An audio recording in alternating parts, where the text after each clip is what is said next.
Deus criou todo o espaço e tempo. Deus criou as eras do tempo para cumprir seu plano de redenção. Deus trabalha seus propósitos no tempo. Deus revela seu cronograma. Entenda os tempos em que vivemos. Deus mantém seus tempos estabelecidos. Deus enviou seu Filho no tempo estabelecido.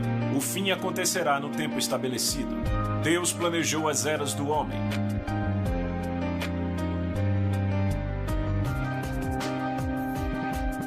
Um dia igual a 1000 anos. As chaves do tempo. Com o pastor Derek Walker. O plano das eras de Deus.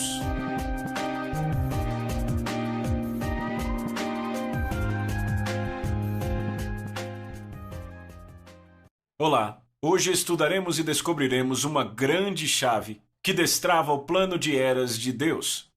Quando Deus criou o universo, Ele criou todo o espaço e todo o tempo. Assim como o universo físico está sendo estruturado, também todo o curso do tempo foi soberanamente projetado e instruído por Deus. Ele criou as eras do tempo de acordo com o padrão. Deus, veja, Ele é o arquiteto das eras do homem. Hebreus diz que por Cristo Ele fez as eras. E pela fé entendemos que as eras foram formadas ou preparadas, postas em ordem, adaptadas para um propósito, entregues completas pela palavra de Deus. Deus soberanamente pôs em ordem as eras do tempo para cumprir seu plano de redenção. Ele estabeleceu um quadro de tempo para fazer seus propósitos acontecerem. Ele não está criando à medida que as coisas passam. Ele tem uma simples, mas maravilhosa estrutura de tempo. E vamos descobrir seu cronograma e como ele soberanamente está realizando seus propósitos no tempo exato. Também entenderemos o tempo especial em que vivemos agora e como isso se encaixa no plano geral, confirmando, na verdade, que estamos vivendo nos tempos finais. Atos 17 diz: de um só fez ele todos os povos, para que povoassem toda a terra, tendo determinado os tempos anteriormente estabelecidos e os lugares exatos em que deveriam habitar. Veja, Deus está trabalhando no seu plano de redenção e no seu reino, por um cronograma, e Ele mantém seus tempos estabelecidos. Há tempos fixados neste plano. Então, Ele ordena que todos os homens em todo lugar se arrependam porque Ele estabeleceu um dia, no qual Ele julgará o mundo em justiça. O dia da segunda vinda já está marcado no calendário dele. Daniel nos diz que no tempo estabelecido, o fim virá. 1 Timóteo 6 diz que a aparição do nosso Senhor Jesus Cristo, o qual no seu próprio tempo se manifestará. Em Atos, quando os discípulos perguntaram a Jesus: Senhor, é neste tempo que restaurarás o reino a Israel? Jesus disse: os tempos e estações são fixados pelo Pai por sua própria autoridade. E Deus também trouxe seu Filho ao mundo num tempo pré-determinado. Gálatas 4 diz que o herdeiro, enquanto é uma criança, não difere em nada de um servo, embora ele seja senhor de tudo, mas ele está debaixo de tutores e governadores até o tempo estabelecido do Pai. Da mesma forma nós, quando éramos crianças, estávamos aprisionados debaixo dos elementos do mundo, mas quando a plenitude do tempo chegou, Deus enviou seu Filho para nos redimir. Então, uma leitura cuidadosa dessa passagem nos mostra que a plenitude do tempo aqui, que indica o fim de uma era, se refere à morte e ressurreição de Cristo quando Ele redimiu os homens e nos libertou para nossa herança completa como seus filhos na nova aliança. Deus enviou seu Filho, desta forma encarnado, pouco antes de a plenitude do tempo chegar. Tito 1 diz: na esperança da vida eterna, a qual Deus, que não pode mentir, prometeu, antes de o mundo começar, mas que no tempo devido ou apropriado manifestou. Então ambos os tempos da primeira e da segunda vinda de Cristo foram fixados no calendário de Deus. E nós acreditamos que elas têm posições especiais neste cronograma. Veja, Deus permanece fora do tempo por ser Ele o Criador. Ele vê o fim desde o começo. E em sua soberania Ele decreta certas coisas para que aconteçam em tempos definidos. Então seu plano está procedendo no tempo certo, assim como Ele deseja. E ninguém pode parar isso. ou impedir. Em Isaías, Deus diz, lembrem-se das coisas passadas, das coisas muito antigas, pois eu sou Deus e não há nenhum outro. Eu sou Deus e não há nenhum como eu. Desde o início faço conhecido o fim. E desde os tempos remotos, o que ainda virá, digo, meu propósito permanecerá em pé e farei tudo o que me agrada. Pelo cumprimento profético, nos tempos estabelecidos, Deus revela sua soberania sobre o tempo. Certamente, então, Deus revelaria para nós sua estrutura de tempo, para que pudéssemos ver Ele operando seus propósitos no tempo. Como Deus mede o tempo.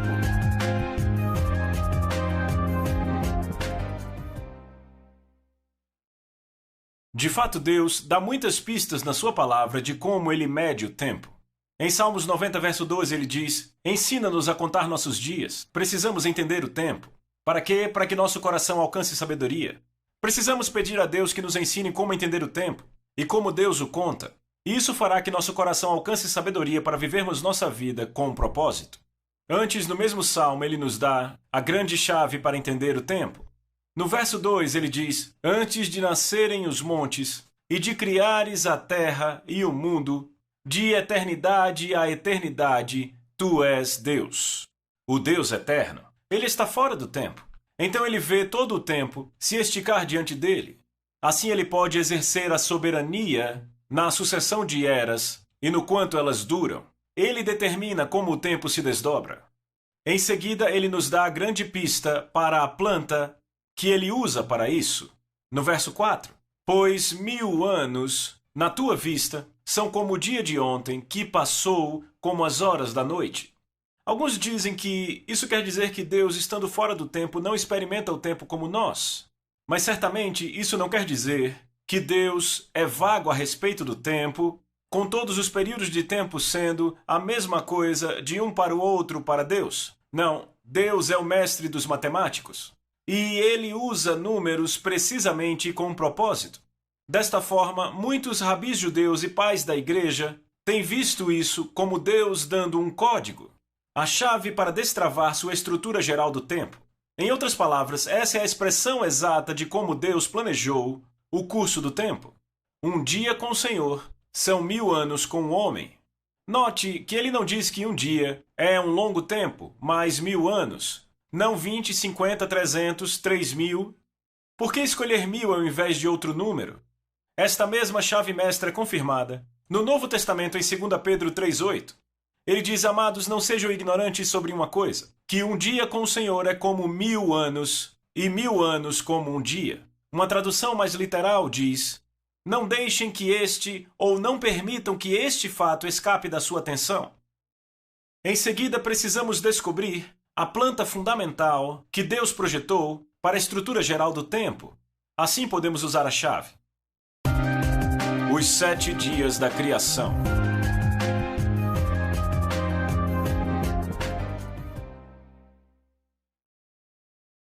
Não precisamos procurar muito por esta planta divina. Deus revelou o seu padrão fundamental do tempo na semana da criação, que é a planta para todas as semanas. A Bíblia começa com os 7 dias da criação. Por que Deus usou 7 dias e não 1 ou 3 ou 5, senão para estabelecer um padrão e a estrutura do tempo? Veja, Deus opera pelo princípio da semente, pela criação. Deus não criou nada de novo depois daquela semana. Ele criou todas as coisas na forma de semente, e então tudo se desenvolveu a partir do projeto da semente original. Assim como ele criou tudo para o homem em 7 dias, também ele criou as eras do tempo para o homem, de acordo com a planta da sua semana da criação. A semente da história do homem é a semana da criação. Vamos olhar mais de perto para a estrutura da semana da criação. No final do 6º dia, ele terminou seu trabalho e era bom. Então, no 7º dia, ele diz, Deus terminou a obra que tinha feito, e ele descansou no 7º dia de toda a obra que ele tinha feito. Então Deus abençoou o 7º dia e o santificou. Ele trabalhou por 6 dias e descansou no 7º. Isto então se tornou o padrão para a nossa semana. Em Moisés, baseado na revelação da semana da criação, o projeto, Deus faz com que Israel considere o dia do sabate, ou o sétimo dia, como santo. Ou seja, eles mediriam o tempo em semanas, onde trabalhariam 6 dias e descansariam no sétimo, o dia do Shabat. Com isso, eles estavam lembrando Deus na criação. Êxodo 20, Deus diz: lembra-te do dia de sábado para santificá-lo. Trabalharás 6 dias e neles farás os teus trabalhos. Mas o sétimo dia é o sábado do Senhor teu Deus. Nesse dia não farás trabalho algum. Pois em 6 dias o Senhor fez os céus e a terra, o mar e tudo o que neles existe, e descansou no sétimo dia. Desta forma, o Senhor abençoou o sétimo dia e o santificou. Então, os 7 dias da criação formam uma planta, um projeto para o tempo. Agora peguemos a chave de Salmos 90, de 2 Pedro 3,8 e levemos a fechadura da semana da criação para ver o que temos. Um dia são 1000 anos, então uma semana de 7 dias são 7.000 anos. Veja, os 7 dias da semana da criação são a imagem dos 7 dias ou dos 7.000 anos da história humana, a grande semana da história humana. Esperamos ver 6 dias ou 6.000 anos de trabalho, seguidos por um sétimo dia ou 1000 anos de perfeição e descanso, o grande dia do Shabat. Vejamos como isso se parece. À esquerda, vemos a semana da criação. Há 6 dias, seguidos pelo santificado sétimo dia, que é especial e separado dos outros 6. Aplicando nossa chave, que um dia com o Senhor são 1000 dias com o homem, vemos no lado direito a semana da história correspondente, 6.000 anos, seguidos de 1000 anos especiais, ou o milênio. Bem, se isso está correto, devemos esperar que a Bíblia confirme esse padrão de tempo. Ela fala sobre isso? De 1000 anos e do resto do fim dos tempos? A resposta, é claro, é um sonoro sim. O apóstolo João, no livro de Apocalipse, dá a confirmação conclusiva.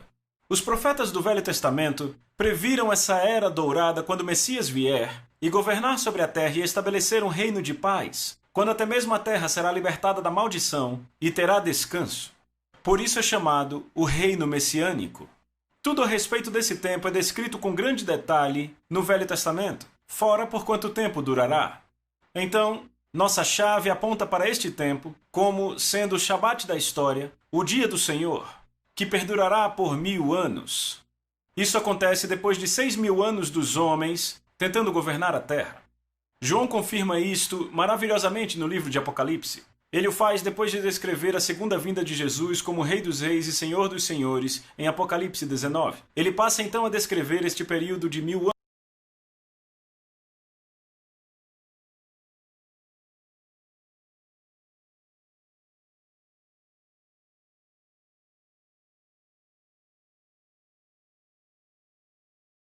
O diabo, Satanás, e o acorrentou por quanto tempo? Por 1000 anos.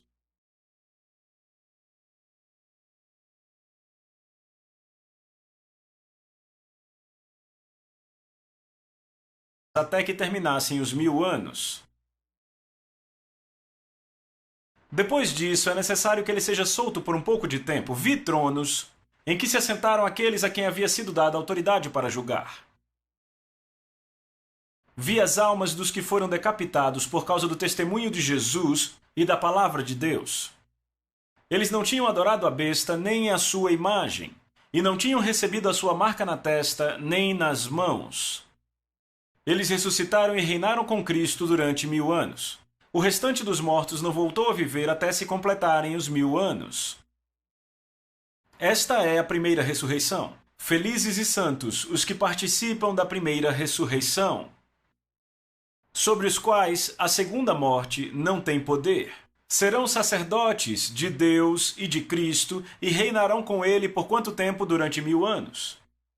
Quando terminarem os 1000 anos, Satanás será solto da sua prisão. Isso são, na verdade, 1000 anos. Isso é enfatizado sendo repetido 6 vezes.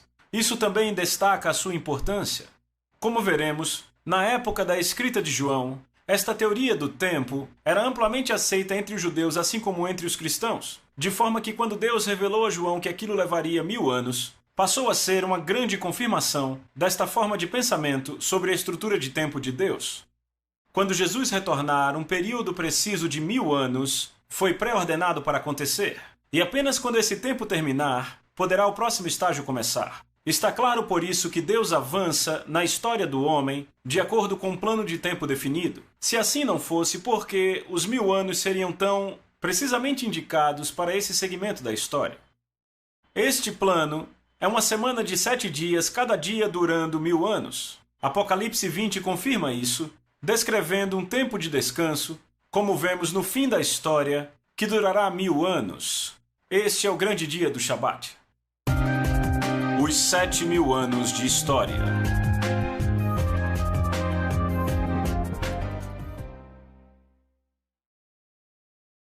Vamos agora avançar mais nessa imagem. No começo, é claro, está Adão, o primeiro homem. Depois de 6 dias, de acordo com Apocalipse 20, temos a segunda vinda de Cristo, o segundo Adão, trazendo um novo dia, o 7º dia, o milênio. Se olharmos as genealogias da Bíblia, veremos que, de fato, há cerca de 2000 anos até o nascimento de Abraão, quando, propriamente entendido, descobrimos que é exatamente assim, embora isso fuja do escopo desse estudo. Então, os primeiros 2 dias nos levam de Adão a Abraão. Então, se avançarmos mais 2 dias ou 2000 anos, chegamos ao tempo de Cristo na sua primeira vinda. Mas o final do 4º dia não é o dia do seu nascimento, como muitos presumiam, mas sua morte e ressurreição no ano 83. Foi isso que trouxe uma nova era, a era da Igreja. É interessante que os 2 principais pontos de virada da história, a primeira e a segunda vinda de Jesus, aconteçam no final do 4º e 6º dias. É interessante que os 7 selos e as 7 trombetas também se dividam no mesmo padrão, de 4, 2 e então 1, fazendo 7. Os primeiros 4 dias foram a preparação para a primeira vinda, quando ele veio para nos dar a luz e a vida eterna. Da mesma forma, foram os 4 primeiros dias da criação, que quando separados dos outros 3, trazem um tempo de preparação dos céus e da terra para a vida.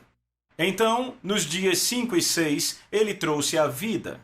Assim, na era da Igreja, a vida de Cristo cobriu a terra através do Evangelho. Assim como o Filho apareceu no 4º dia, também o Filho da Justiça nasceu e brilhou sua luz entre nós, perto do final do 4º dia. Assim como Deus completou a sua criação, no final do 6º dia, com o casamento de Adão e Eva, que deveriam reinar juntos, assim no final do 6º dia Cristo retornará, casando com a sua noiva, com quem ao seu lado haverá de reinar sobre a terra.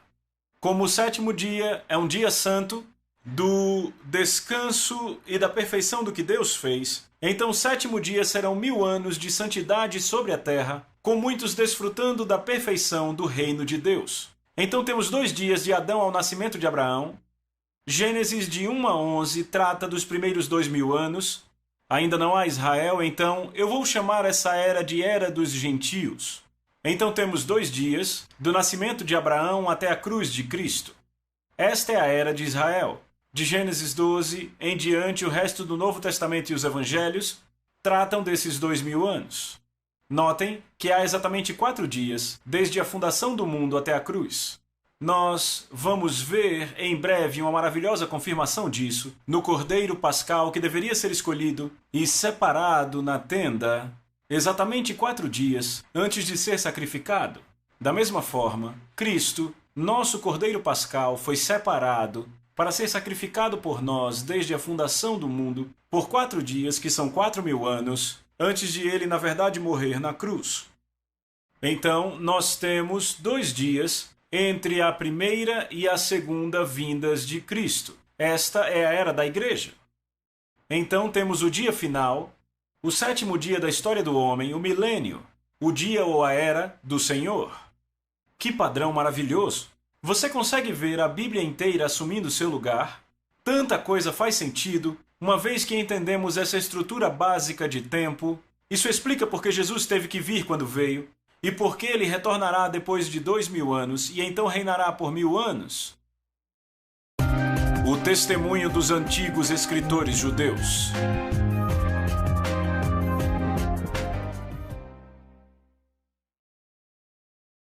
Os antigos escritores cristãos conheciam essa teoria e a afirmavam. Eles diziam que a forma de Deus lidar com o seu povo estava dentro de uma grande semana de Shabat, que durava 7000 anos. Isto era conhecido mesmo antes do tempo de Cristo. Uma tradição judia até atribuía isso ao profeta Elias. O historiador Edward Gibbon, que não era um crente, no seu Declínio e Queda do Império Romano concluiu que a antiga e popular doutrina do milênio estava intimamente conectada com a segunda vinda de Cristo. Assim como as obras da criação foram terminadas em 6 dias, sua duração no estado presente, de acordo com uma tradição que era atribuída ao profeta Elias, foi fixada em 6.000 anos. Pela mesma analogia foi inferido que este longo período de trabalho e contenção, que agora estava quase decorrido, seria sucedido por um alegre Shabat de 1000 anos. E aquele Cristo com um triunfante grupo de santos e os eleitos que escaparam da morte, ou que foram miraculosamente revividos, reinariam sobre a terra no tempo estabelecido para a última e geral ressurreição. Agora, o Rabi Elias, em 200 a.C., disse: o mundo perdurará por 6.000 anos, 2.000 antes da lei, 2.000 debaixo da lei e 2.000 debaixo do Messias. Outro rabi disse: o mundo deve existir por 6.000 anos, nos primeiros 2.000 anos houve desolação, ou seja, sem Torá, em 2.000 anos a Torá floresceu, e os próximos 2.000 anos são a era messiânica, ou seja, o Messias deveria vir. Mas o atraso eles explicavam que era devido aos pecados de Israel. Outro rabi, na Gemara, uma parte comum do Talmud, disse: o mundo perdura 6.000 anos, e em 1000 anos será devastado. Ou seja, os inimigos de Deus serão destruídos. Daí dizemos: apenas o Senhor será exaltado neste dia. Como em 7 anos, todo 7º é um ano de remissão, então em 7.000 anos do mundo, o 7º milênio, são os anos milenares da remissão, apenas Deus será exaltado neste dia. No Talmud se fala de Tanaim, era um rabi dos dias de Cristo.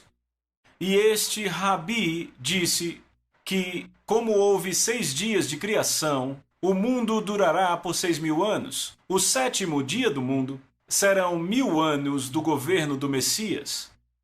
Agora, a Enciclopédia das Religiões Judias dos Rabis baseia isso em Salmos 90, verso 4, pois 1000 anos à sua vista são como o dia de ontem que já passou. Então esta era a crença de muitos rabis no tempo de Cristo. O livro de Enoque, embora não estando na Bíblia, algumas vezes era citado pelos escritores da igreja primitiva. Judas faz uma citação de Enoque. E na versão eslovônica, Os Segredos de Enoque descreve a história da Terra desde Adão, indicando que estamos em 7.000 anos, correspondendo aos 7 dias da criação, e que o 7º milênio é seguido da segunda vinda do Messias. Deus disse a Adão: terra tu és, e da terra de onde eu te tirei, tu irás, e eu não te arruinarei, mas te enviarei para o lugar de onde tirei. Então eu posso outra vez tomar você pela ressurreição na minha segunda vinda. E eu abençoei o 7º dia, que é o Shabat, no qual ele descansou de todas as suas obras. E eu estabeleci o 8º dia também, para que o 8º dia fosse o primeiro criado depois da minha obra, para que os primeiros 7 se revolvessem na forma do 7º milhar, e para que no princípio do 8º haja um tempo que não será contado, infinito, sem anos, nem meses, nem semanas, nem dias, nem horas. Veja que ele sai de falar dos 7 dias da criação para falar em termos de milhares. A duração de cada dia deve ser medida em termos do 7º dia, que é chamado 7º milhar. E então ele passa a falar do 8º dia, que é o estado eterno. Deus está dizendo a Enoque que cada um dos 7 dias da sua criação prefigura 1000 revoluções da Terra ao redor do Sol. A menção das revoluções, o que põe essa profecia muito além do seu tempo em termos de conhecimento. Os Segredos de Enoque implica que o 7º milhar será abençoado como um tempo de descanso depois do retorno do Messias, quando Adão e a sua espécie serão ressuscitados da terra, e o misterioso 8º dia seria como o estado eterno de Apocalipse 21 e 22. Agora, a primeira versão do livro de Enoque, que contém o que é citado por Judas, também descreve que o ciclo da história envolve 7.000 anos. Então, ambas as versões tomadas juntas revelam uma clara crença entre os judeus antigos, até antes do tempo de Cristo, assim como entre os cristãos primitivos, de que a história total da Terra englobará 7.000 anos. Desta forma, no tempo dos escritores do Novo Testamento, Isto já era uma teoria estabelecida. Foi neste contexto que Pedro disse, em 2 Pedro 3,8, amados, não deixem que esse fato escape da sua atenção, que um dia é com o Senhor como 1000 anos, e 1000 anos como um dia. Notem que ele está apelando para algo que eles já conheciam. Para a inerência original, isto confirmaria a estrutura de tempo bem conhecida, baseada na semana de 7 dias da criação, de que haveria 6 dias ou 6.000 anos da Terra, seguido de um grande dia de Shabat do Senhor de 1000 anos. Os últimos dias.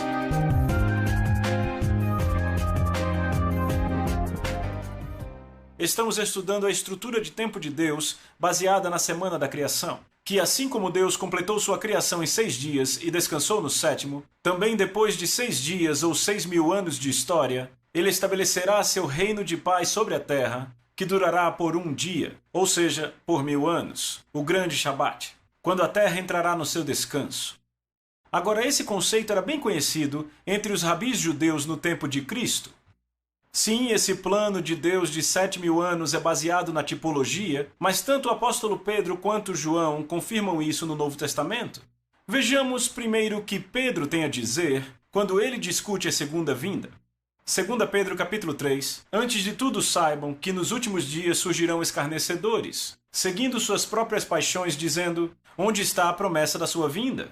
Agora note que os últimos dias mencionados aqui começaram na ressurreição de Cristo, que são os 3 dias restantes, os 3.000 anos de história, onde a história termina.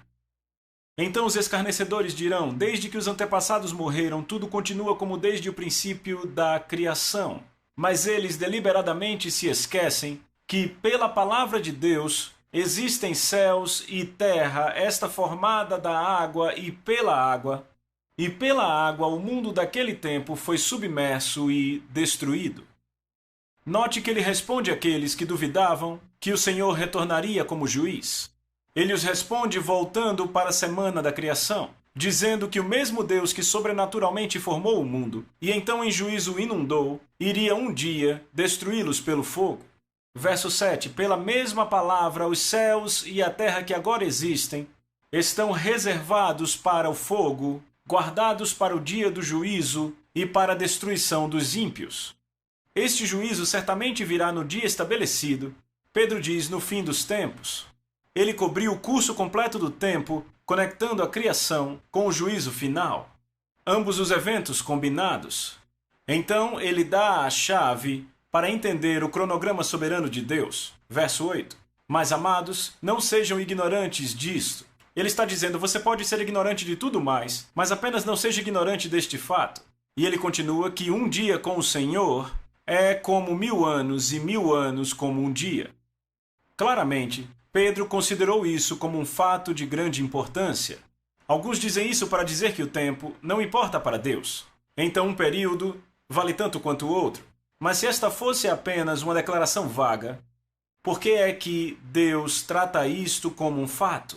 Como sendo uma parte crucial da informação, em conexão com as intervenções e julgamentos futuros de Deus. Então, não é apenas uma declaração vaga, é algo que é factual. Se nós considerarmos isso como um fato literal, então Pedro está confirmando que Deus está trabalhando sobre um cronograma e que ele está nos dando a chave principal para entender esse cronograma. O princípio de que um dia com o Senhor é como 1000 anos para o homem. A questão com a qual Pedro lidava era o atraso aparente da vinda de Deus. E em resposta ele dá o fato-chave que responde a isso. No contexto de cobrir a história, desde os dias originais da criação até o fim dos tempos, ele disse que a chave é saber que um dia para o Senhor são 1000 anos. No verso 9 ele continua, o Senhor não demora em cumprir sua promessa de retornar, como julgam alguns. Ao contrário, ele é paciente com vocês, não querendo que ninguém pereça, mas que todos cheguem ao arrependimento. Veem, Deus não é preguiçoso, é o que Pedro está dizendo, que se atrasa e perde compromissos, ele não é demorado, ele está trabalhando sobre um cronograma e age no tempo. A razão pela qual ele está nos dando muito tempo, antes de passar para o juízo, é porque ele quer que tantos quanto possível sejam salvos. Mas o dia do Senhor chegará na hora certa. É o que ele diz no verso 10. O dia do Senhor, porém, virá ou começará como um ladrão à noite. e no final do qual os céus desaparecerão com grande estrondo, e os elementos serão desfeitos pelo calor, e a terra e tudo o que nela há será desnudada. Então Pedro, ao explicar por que havia um longo período antes da volta do Senhor, confirma que a história está ligada à semana da criação de 7 dias, que são 7.000 anos. Deus revelou que ele conta o tempo de 7 em 7, incluindo o 7º dia milenar da história. Assim como houve 6 dias, e então Deus descansou no 7º, assim haverá 6.000 anos e o grande descanso no 7º, nos 1000 anos do milênio. Visões da Igreja Primitiva.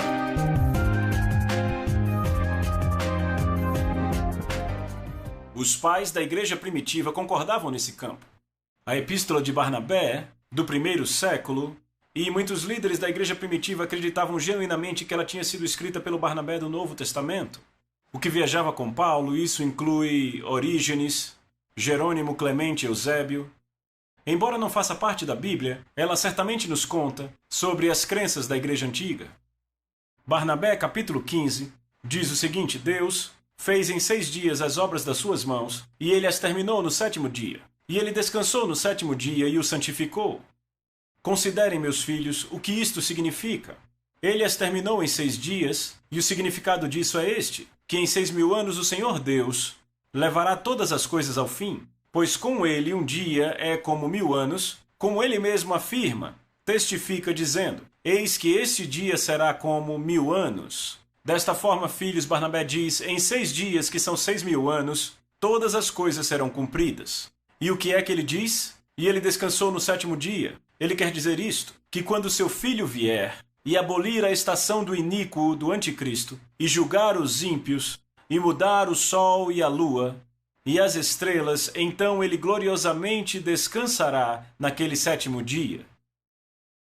Ireneu, também um dos pais da igreja, em 850, no seu livro Contra Heresias, falou da crença que tinha a igreja antiga. Este, ele diz, é o relato das coisas anteriormente criadas, como também é uma profecia do que está por vir. Pois, em tantos dias quanto este mundo foi feito, em tantos milhares de anos ele será concluído.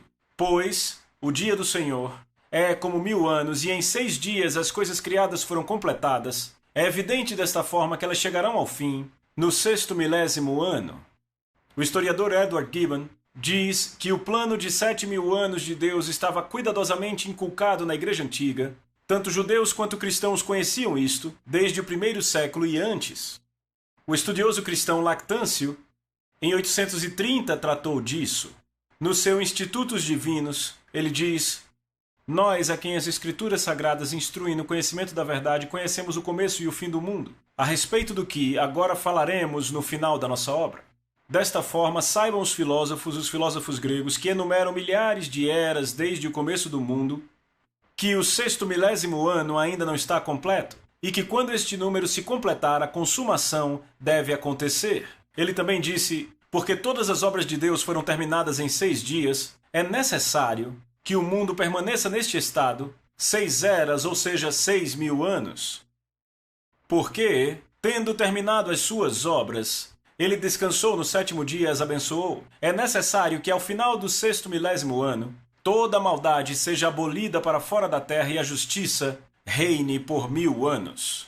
Metódio, bispo de Tiro, em 300, pontuou que a razão pela qual Adão morreu, com 930 anos, e não alcançou a idade de 1000 anos, se deve à profecia de Deus em Gênesis 2:17, em que Deus diz: no dia em que você comer do fruto proibido, certamente morrerá. O que literalmente quer dizer morrendo morrerá. Então, uma vez que um dia é igual a 1000 anos aos olhos de Deus, Adão tinha que morrer antes de um dia que são 1000 anos se completar.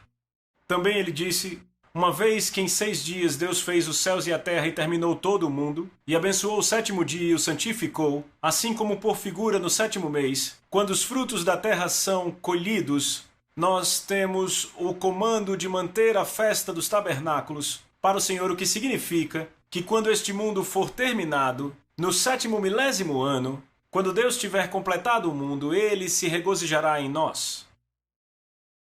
Hipólito disse: 6.000 anos devem ser cumpridos para que o Shabat venha. Alguns estudiosos reformadores entendiam que a semana sabática tinha 7.000 anos. indicando que o fim iria acontecer na nossa geração. Em 1552, o bispo Latimer disse: "O mundo é ordenado para durar, como todos os homens entendidos afirmam, 6.000 anos.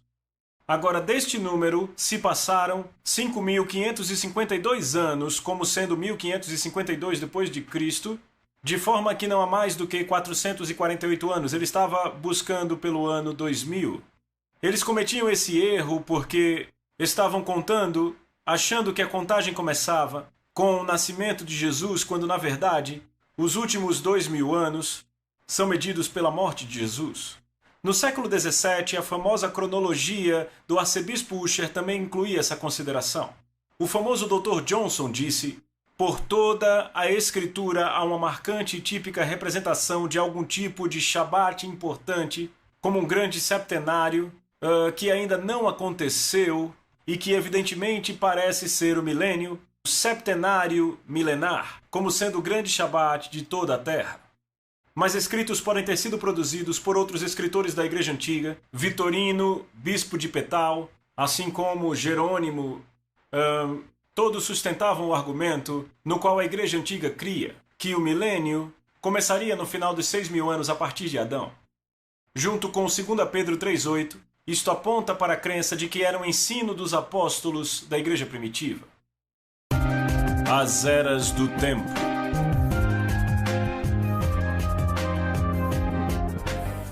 Vejamos agora como Deus soberanamente ordenou e comandou o curso do tempo. Número 1. De Adão a Abraão são os primeiros 2 dias, a era dos gentios. Número 2. De Abraão até a cruz são os próximos 2 dias, a era de Israel. Número 3. Da cruz até a segunda vinda são os próximos 2 dias, a era da igreja. Aí está o princípio dos últimos 3 dias. Número 4, e aí vem o último dia, o milênio, a era de Cristo, a era do Senhor. Então chegamos ao fim dos tempos, quando entramos no estado eterno.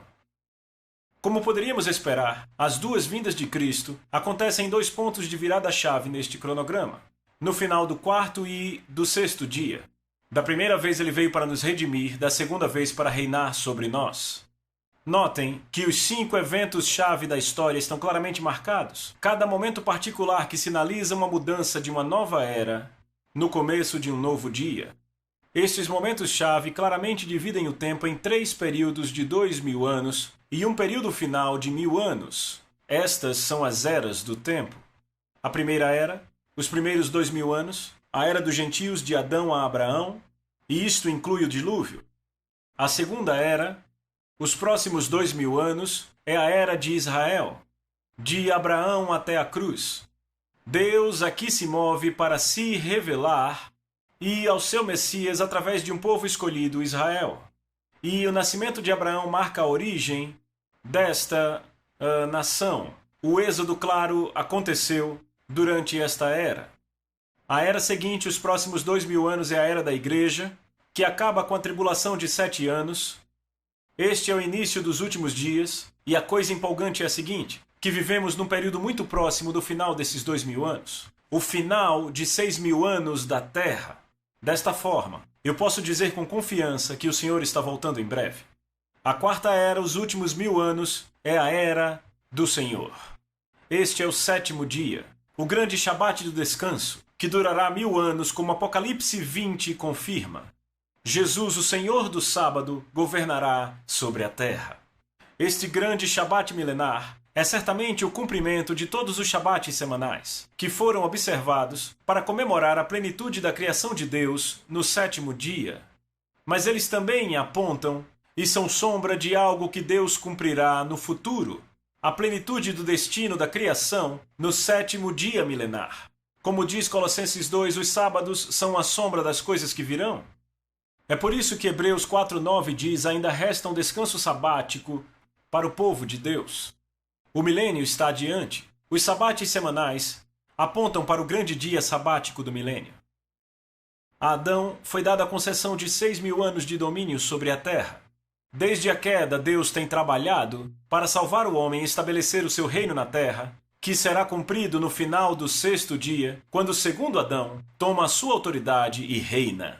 Assim, no sétimo dia, a terra entrará no descanso do Shabat. 6 dias foram dados ao homem para governar, mas o sétimo dia é o dia do Senhor, o Messias. Então a história do homem é projetada para 6 dias de governo do homem e um dia de descanso sob o governo de Deus. Este último dia de 1000 anos é o milênio, e estamos vivendo muito, muito perto do fim do sexto dia. Até mesmo os demônios sabem sobre o cronograma de Deus, e que o Cristo os removerá da terra e os punirá num tempo estabelecido. Mateus nos diz que os demônios gritaram dizendo para Jesus: o que temos contigo, Jesus, Filho de Deus? Vieste aqui para nos atormentar ou nos punir antes do tempo? Eles entendem que há um tempo. Eles sabiam que havia um tempo estabelecido para a sua punição no final do sexto dia, mas aquele tempo ainda não tinha chegado. E como estava, era apenas o final do quarto dia. Então, em temor, eles usaram esse fato para apelar a Jesus que atrasasse seu julgamento, que eles achavam que estava chegando para eles. Bem, Apocalipse 12:12 diz que na tribulação o diabo sabe que lhe resta pouco tempo. Agora mesmo ele sabe que seu tempo está acabando. Figuras das eras nas Escrituras. Finalmente, vamos ver algumas maravilhosas confirmações dessa estrutura de tempo, aplicando esta chave do tempo em algumas escrituras. Primeiramente, o Cordeiro Pascal. É uma imagem dos primeiros 4 dias. Êxodo 12:3 diz: digam a toda a comunidade de Israel, dizendo que no 10º dia desse mês, que é Nisan, todo homem deverá separar um cordeiro ou cabrito, um para cada casa. Guardem-no até o 14º dia do mês, quando toda a congregação de Israel irá sacrificá-lo ao pôr do sol. Então, os cordeiros pascais eram sempre separados para serem sacrificados por 4 dias, notem, antes da sua morte. Por quê? Porque são a imagem de Jesus, o Cordeiro de Deus, que foi separado desde a fundação do mundo para ser morto como nosso Cordeiro Pascal. 4.000 anos antes, ele foi morto. Ele é, veja, o Cordeiro, que foi morto desde a criação do mundo, como Apocalipse 13 diz. Jesus foi separado por 4 dias, ou seja, 4.000 anos antes de ele morrer na cruz. Isto é confirmado a propósito que são exatamente 4.000 anos desde a criação até a cruz. Não da criação até o nascimento, mas da criação até a cruz. 1 Pedro 1 diz: não foi por meio de coisas perecíveis como prata e ouro que vocês foram redimidos, da sua maneira vazia de viver transmitida por seus antepassados, mas fostes redimidos pelo precioso sangue de Cristo, como de um cordeiro, sem mancha e sem defeito, conhecido ou escolhido antes da criação do mundo, revelado nestes últimos tempos em favor de vocês. Ele foi separado no princípio e manifesto nos últimos tempos, no final do 4º dia, exatamente como foi previsto na cerimônia do Cordeiro Pascal. O segundo exemplo que eu quero dar a vocês está em Oséias capítulo 5, no versículo 14. E aí são descritos os últimos 3 dias. É uma profecia fantástica, escrita centenas de anos antes de Cristo. E Oséias previu o corte de Israel e a restauração final depois de 2 dias. Vamos ler um pouco. Ele diz, Deus falando, o Messias divino: eu serei como um leão para Efraim e como um leão grande para a casa de Judá. Isto fala da sua primeira vinda, quando Jesus veio para Israel como seu rei, o leão de Judá, mas eles o rejeitaram como rei. E então agora, se continuarmos, o vemos se movendo em juízo. Ele continua no verso 14 e diz: eu mesmo os despedaçarei, ou cortarei, e irei embora. Ele voltaria para o céu. Eu os levarei, ou seja, seriam retirados da terra, sem que ninguém possa livrá-los. Deus está julgando, veja, ninguém pode livrá-los. Ele deixará Israel, o cortará, o removerá da terra. Por quê? Porque ela o rejeitou. Então ele diz, o Messias diz, então voltarei ao meu lugar. Este é Jesus voltando ao céu na ascensão, para a direita de Deus, em 33 depois de Cristo. Ele diz, então voltarei ao meu lugar até que eles admitam a sua culpa. Esta é uma culpa específica por rejeitá-lo como rei. Notem que ele não deixará Israel para sempre, mas apenas até que se arrependam e o recebam como o Rei. Jesus confirmou isto quando ele disse: Vejam, a casa de vocês ficará deserta, pois eu lhes digo que vocês não me verão mais até que digam: Bendito é o que vem em nome do Senhor. Este até implica que o Messias vai voltar para Israel depois de um tempo. E então ele continua em Oséias dizendo: Eles buscarão minha face. Na sua aflição, na sua tribulação, eles me buscarão ansiosamente. No final da tribulação, Israel vai perceber que Jesus é o Messias e se arrependerão. E as palavras do seu arrependimento estão no próximo verso. Capítulo 6, verso 1. Eis o que dirão: Venham, voltemos para o Senhor. Ele nos despedaçou, mas nos trará cura. Ele nos feriu, mas sarará nossas feridas. Estas são as palavras que os líderes usarão para chamar Israel, para aceitar Jesus como Senhor. Eles aceitam que o Messias os julgou, mas eles creem que ele os restaurará depois de um tempo. E então no verso 2, ele nos dá o tempo entre o julgamento de Israel e a sua restauração. Ele diz: depois de 2 dias ele vai nos reviver. No terceiro dia, ele vai nos levantar e nós viveremos em sua presença. Isso nos diz quanto tempo vai levar antes de Cristo voltar para restaurar Israel. Começando de quando ele voltou para o céu, eles dizem: depois de 2 dias, ou seja, 2000 anos, ele nos reviverá. 2 dias, vem, depois da sua primeira vinda.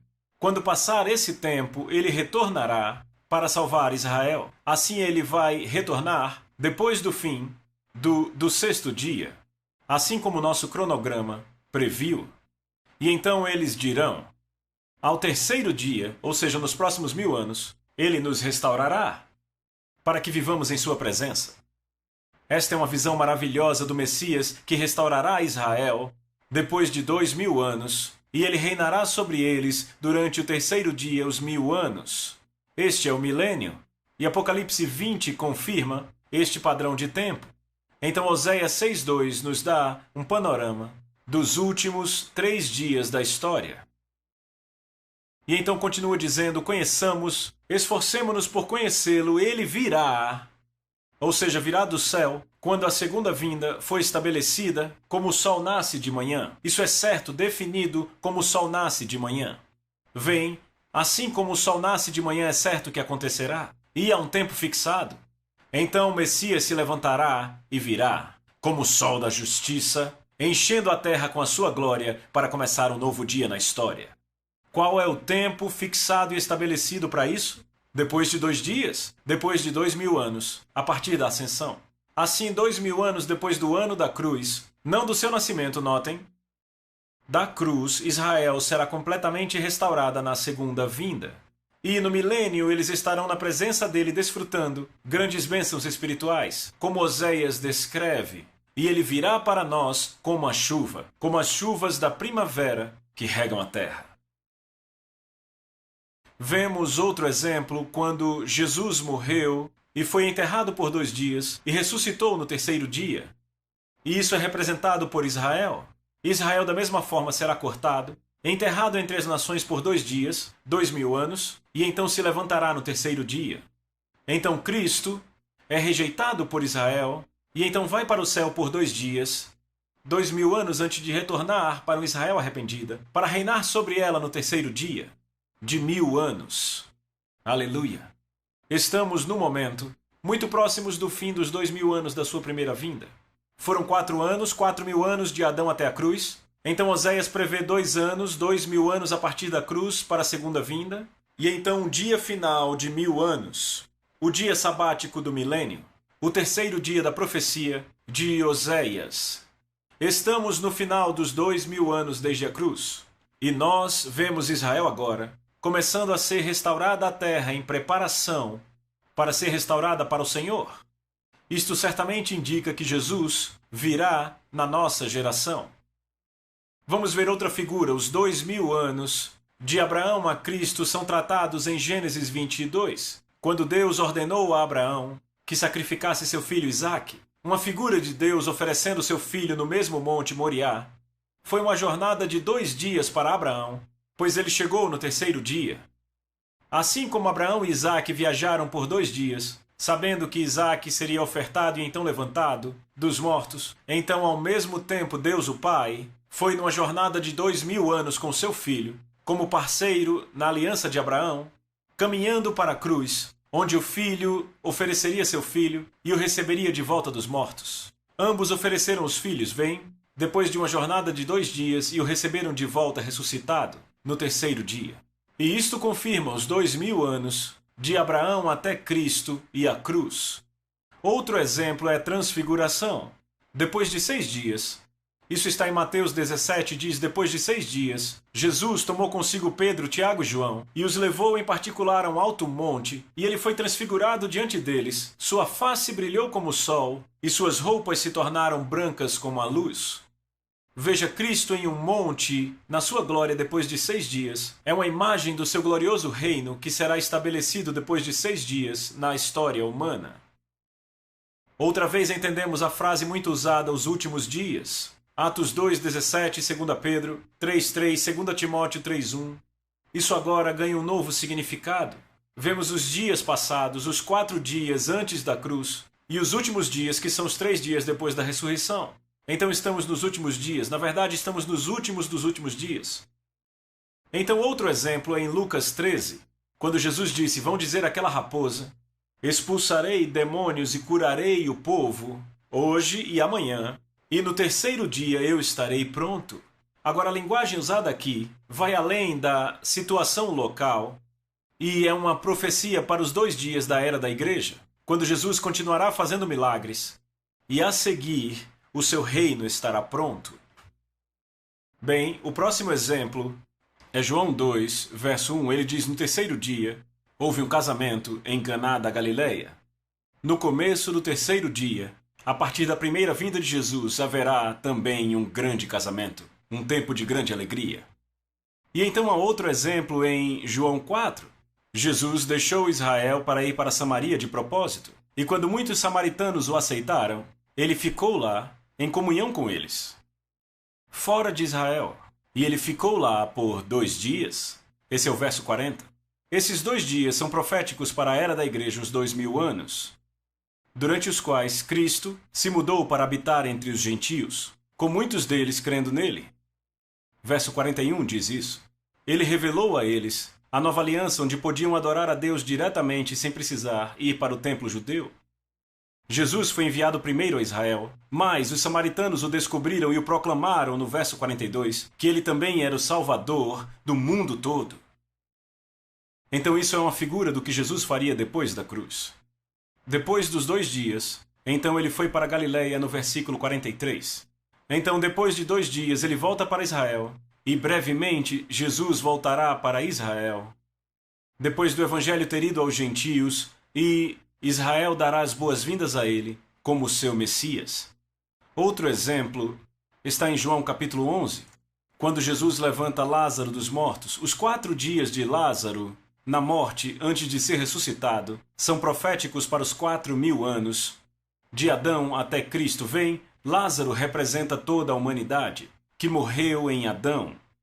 Por 4000 anos, por 4 dias, o homem ficou debaixo do poder da morte. Mas depois dos 4 dias, Jesus chegou no tempo perfeito de Deus e derrotou a morte física e espiritual pela sua morte e ressurreição.